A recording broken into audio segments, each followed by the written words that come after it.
हमारे देश का डीआरडीओ बहुत मेहनत से लगातार हर रोज नई नई मिसाइल्स को बनाकर उसकी टेस्टिंग कर रहा है और वो सब टेस्टिंग सक्सेसफुल भी हो रही है और डिफेंस के क्षेत्र में हम आत्मनिर्भरता की ओर बढ़ रही। इसी के चलते भारत ने लंबी दूरी की मारक क्षमता बढ़ाने की दिशा में एक बहुत बड़ी उपलब्धि को हासिल किया। Defence research and development organisation ने 15 जून को ओडिशा के चांदीपुर स्थित आईटीआर यानी इंटीग्रेटेड टेस्ट रेंज से नई long range land attack cruise missile यानी LRLACM का सफल टेस्ट किया। इस टेस्टिंग में तैनात किए गए different radars, electro optical tracking system और टेलीमेट्री इक्विपमेंट से मिसाइल के पूरे फेज के डेटा को एक्यूरेटली ट्रैक किया। ये परीक्षण ऐसे समय पर हुआ है जब भारत अपनी सीमा पर टू फ्रंट वॉर सिचुएशन से घिरा हुआ है। रक्षा मंत्रालय के अकॉर्डिंगली ये मिसाइल पूरी तरह से इंडियन इंडस्ट्रीज और डीआरडीओ की लैबोरेटरी के कॉपरेशन से मेक इन इंडिया के तहत डेवलप की गई है। बेंगलुरु स्थित एरोनॉटिकल डेवलपमेंट एस्टेब्लिशमेंट यानी एडीई इस पूरी स्वदेशी परियोजना की नोडल लैबोरेटरी है।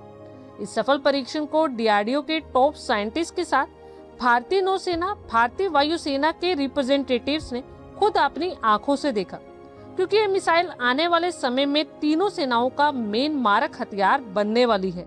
ये नई क्रूज मिसाइल पहले डेवलप की गई निर्भया मिसाइल का एडवांस वर्जन मानी जा रही। निर्भया प्रोजेक्ट को कई टेक्निकल चैलेंजेस का सामना करना पड़ा था, लेकिन नई मिसाइल में उन कमियों को दूर करते हुए ज्यादा दूरी, बेटर गाइडेंस सिस्टम और मॉडर्न टेक्निक का इस्तेमाल किया गया है। LRLACM मिसाइल के कुछ स्पेसिफिकेशंस की बात करें तो ये क्रूज मिसाइल 0.8 मैक की स्पीड से उड़ान भरती है। ये सतह के बिल्कुल करीब यानी लैंड स्कीमिंग हाइट पर उड़ने में सक्षम है, जिसके कारण दुश्मन के रडार इसे आसानी से पकड़ नहीं सकते। ये 1000 किलोमीटर से ज्यादा की दूरी पर बैठे दुश्मन के ठिकानों को तबाह कर सकती है। साथ ही अपने साथ 500 किलोग्राम का हैवी वॉरहेड ले जाने में सक्षम है। इसे एक नहीं बल्कि कई अलग अलग प्लेटफॉर्म से लॉन्च किया जा सकता है। इसमें प्रिसीजन गाइडेंस सिस्टम लगा है। LRLACM मिसाइल को जमीन, समुद्र और हवा तीनों से फायर किया जा सकता है। भारतीय सेना में शामिल किए जाने से पहले इसके 2 और डेवलपमेंट लॉन्च किए जाएंगे। इसके बाद अगले 2 सालों में 2 यूजर ट्रायल भी होंगे, जिसके बाद इसे सेना की सेवा में शामिल किया जा सकता है। ये मिसाइल सीधे रास्ते पर जाने के बजाय टेढ़े मेढ़े रास्तों से होकर जाती है। इसे दुश्मन के रडार और एयर डिफेंस सिस्टम ये अंदाजा ही नहीं लगा पाते कि मिसाइल का फाइनल टारगेट है क्या। LRLACM मिसाइल को पावर मिलती है भारत के अपने मानिक स्मॉल टर्बोफैन इंजन से। इससे पहले भारत इस कैटेगरी के इंजन के लिए रशिया पर डिपेंडेंट था।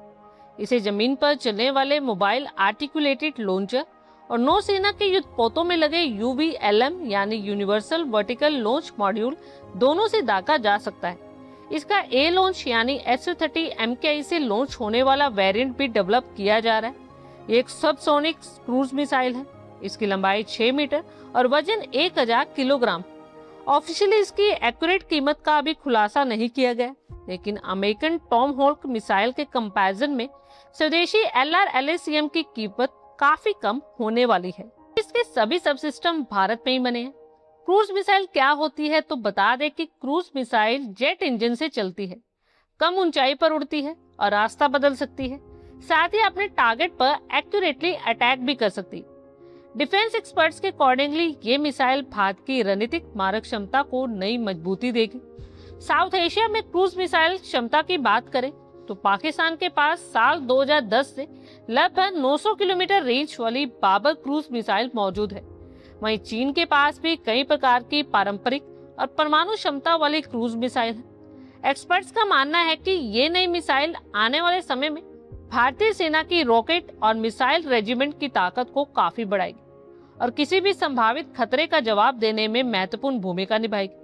और इस समय हम अपने दुश्मन देशों चीन और पाकिस्तान को करारा जवाब देने को रेडी हैं। आप लोगों की क्या कुछ राय है, कमेंट बॉक्स पे शेयर करें। आई होप आपको हमारी ये वीडियो अच्छी लगी होगी और आगे भी इसी तरह के अपडेट्स के लिए हमारे चैनल को जरूर सब्सक्राइब करें। धन्यवाद।